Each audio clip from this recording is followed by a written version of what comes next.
बिस्मिल्लाहिर्रहमानिर्रहीम। तमाम मेरे दोस्तों भाइयों को अस्सलाम वालेकुम।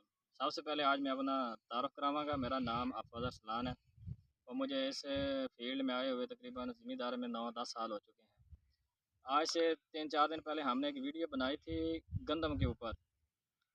आपको हमने बताया था मौसम का मसला था और पत्ते जो थे ना पीले थे, वो ये हमने आपको दिखाए भी थे। वो कोई बीमारी का मसला नहीं था, मौसम की वजह से था, इसलिए ना हमने आपके वो पूरी वीडियो बनाई थी 3-4 मिनट की। आप दोस्तों ने देखी हो तो देखना ज़रूर उसे। और आज हम आप एक वीडियो बना रहे हैं, आपको बताएंगे डीएपी जो हल्की ज़मीन होती है ना, उसमें फ्लड करने चाहिए या छट्टा मारना चाहिए।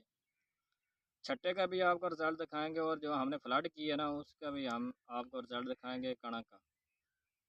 वो जो हल्की ज़मीन का मतलब जो रेतली ज़मीन का मतलब होंदा जी रेतली ज़मीन होंदी जिसे फसल बहुत घट होंदी, असीं डीएपी छट्टा मार देंगे कणक के बीज के नाल ही साड़ी डीएपी लगनी शुरू हो जासी तो वो असीं ज़ाया कर देंगे।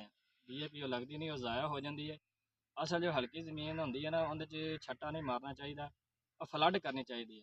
असीं तुहानूं ना पूरा दिखावांगे छट्टे का भी रिजल्ट ते दूए दा फ्लड का भी कीती है।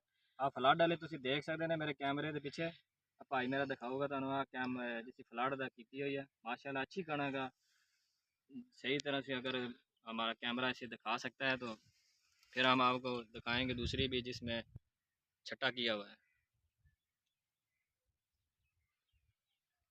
माशाल्लाह असीं देख सकते हैं असीं फ्लड की हुई है। तुसीं माशाल्लाह टिलर देख सकते हैं कणक दे। माशाल्लाह कैसी है जी, छट्टा असीं नहीं मारिया सी, फ्लड की सी डीएपी। और तुसीं देख सकते हैं ये रेतली हल्की जमीन च ना छट्टा वजह है डीएपी का। देख सकते हैं अपनी अखां के सामने ये छट्टे का जी कैसा रिजल्ट है और फ्लड का रिजल्ट किदा आया डीएपी का। भाई दिखा सकता पूरा खेत देख लो जी। छट्टे वाली का रिजल्ट करनी चाहिए, किस टाइम करनी चाहिए।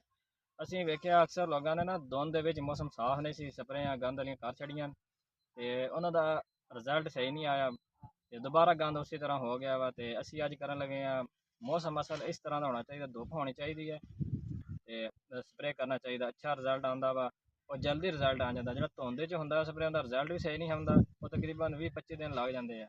जो दूसरा धुप के करीदा वा और रिजल्ट सही आ जाता। मेरा भाई भाई असीं तुहानूं दस्सण लगे कि गंद वाली स्प्रे ਕਿਹੜੀ ਕਰਨ ਲੱਗੇ ਆ ਤੇ ਕਿਹੜੀ ਕਰਨੀ ਚਾਹੀਦੀ ਹੈ। ਹੈਗਾ ਜੀ ਫਾइंडस एक्स्ट्रा। देख सकते हैं तुसीं स्क्रीन ते आ रही होनी है तस्वीर फाइंडस एक्स्ट्रा की। नाल हैगा जी बरमुक्सनल चीता कंपनी का हैगा जी। ते तुसीं जिहड़ी मर्जी कंपनी का कर सकते हैं तो साथ तो ज़रूरी बात ये हमने करनी थी आपसे, टक वाली नोज़ल से स्प्रे किया करें। जब गंद वाली स्प्रे करें ना, टक वाली नोज़ल होनी चाहिए ताकि उसका रिजल्ट बहुत अच्छा आता है। पानी भी ज़्यादा लगता है, हमेशा गंदम के ऊपर पानी ज़्यादा लगाना चाहिए ताकि उसमें ना जो दवाई होती है गंदम वाली उसका स्ट्रेस ना हो।